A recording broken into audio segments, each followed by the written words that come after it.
Hey guys, Thursday on the WOD blog. Today we're going to do a Fight Gone Bad style workout. What that basically means is that we're going to spend 1 minute at each station, and there's going to be a 1 minute rest station. We have 4 movements today. The first movement is going to be the wall ball. So what we want to do is pick this ball up with a good med ball clean. Actually, I'll turn over here so you can look at me. So make sure that when you pick this thing up, it's down, up, and now you're set right to go into your wall ball. So as I begin these, you start with that good med ball clean and making sure 2 things. The ball hits the target and my butt gets below parallel each time.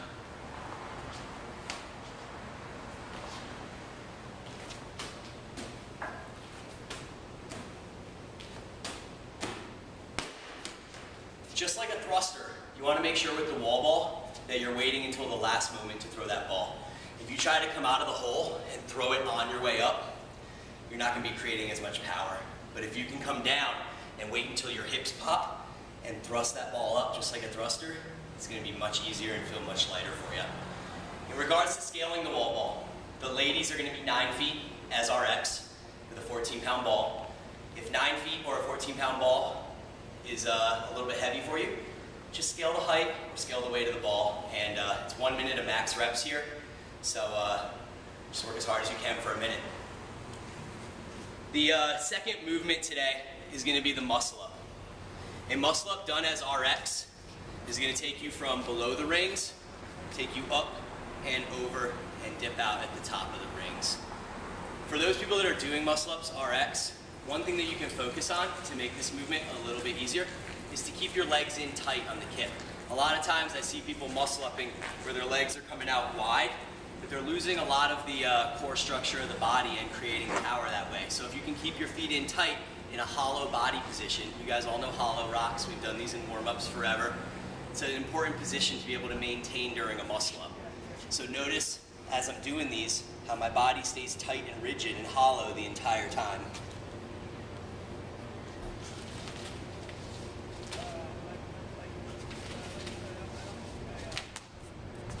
When you come down from the muscle up to link reps, you want to think about coming down with your feet in front of you, like an L sit. So I'm not sure if you noticed that on the first time through. I'll do 2 more reps, and just focus on the way that I descend down to allow myself to transition back into that next rep.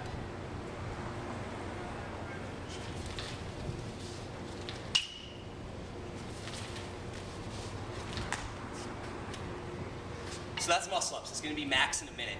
As far as scaling options go, the best scale that we can possibly do that emulates a muscle up most accurately is going to be the transition with a box here. We don't use this one too often, but it's super beneficial. What we want to do is have these rings slightly higher up than the box is, and we're just going to lay back underneath them. Make sure that you have your false grip.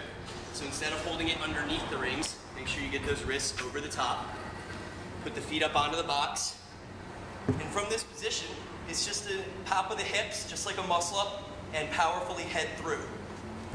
And dip out at the top. Back down,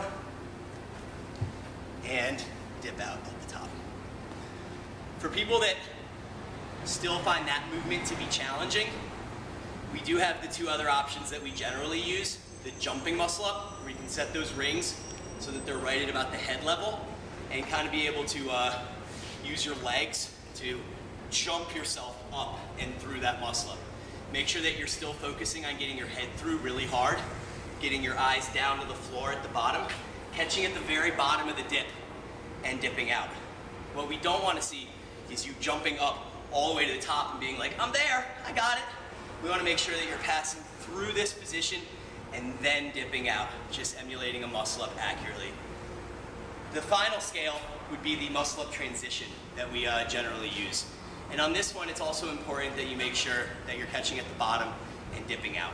So what we want to do here is start back, make sure you have your false grip, and we're going to pull up and through, and then dip out. With this one, the ring should be set low enough that if the dip is a problem for you, you can use your legs to come here, and then use your legs to kind of jump up into that dip. But what we don't want to see is the same thing we don't want to see in the jumping muscle up. We want to make sure we're keeping the integrity of the movement, so we don't want to just jump to the top of the rep like this. Right? So make sure that you're getting all the way through, head comes through, elbows go back, and then we dip out.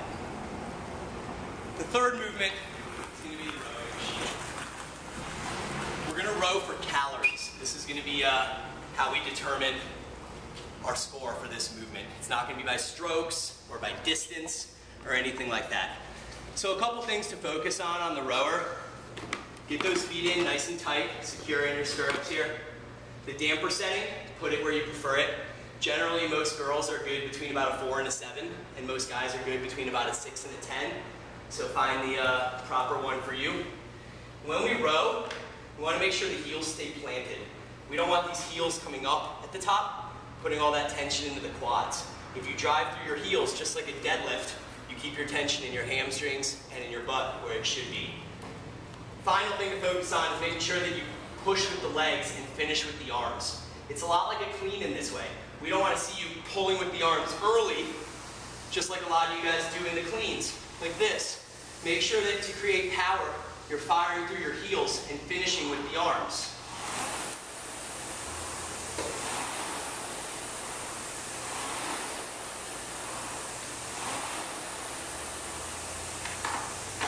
So we're going to row for a minute for max calories. We'll make sure that the rower is set up on the calorie setting for you, and you'll just transition from the wall ball to the muscle up to the rower. The final movement is the handstand push-up. We went over this last week, but we'll go over it again here. An RX handstand push-up is going to take you from a fully locked out position, head to ground, and back up.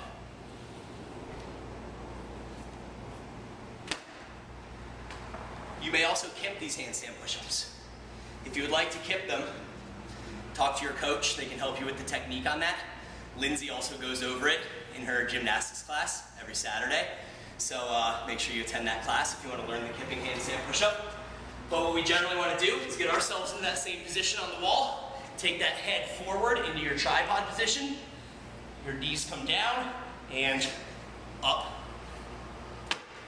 Allowing yourself to use your hips to help you create momentum up, not relying just on strength. As far as scaling, we can always shorten the depth of your handstand push-up. Put some ab mats under your head, something along those lines. For people that are still struggling just to get up onto the wall or are doing handstand push-ups with very short range of motion, we would probably rather see you do something like a handstand push-up modification on the box. So in this, what we're going to have you do is kneel on the box right here and try and come as vertical as you can. We don't want this to be like a push-up with your feet elevated. We want it to emulate a handstand push-up. So from here, I'm going to send my hips up in the air, my hands are close to the box, and I'm going to bring the top of my head down just like I'm doing a real handstand push-up. And after the handstand push-ups, we have a minute of rest, and we're going to repeat this 4 times, 4 rounds. And your score is going to be the total reps you achieve, including calories on the rower during each of the 4 rounds.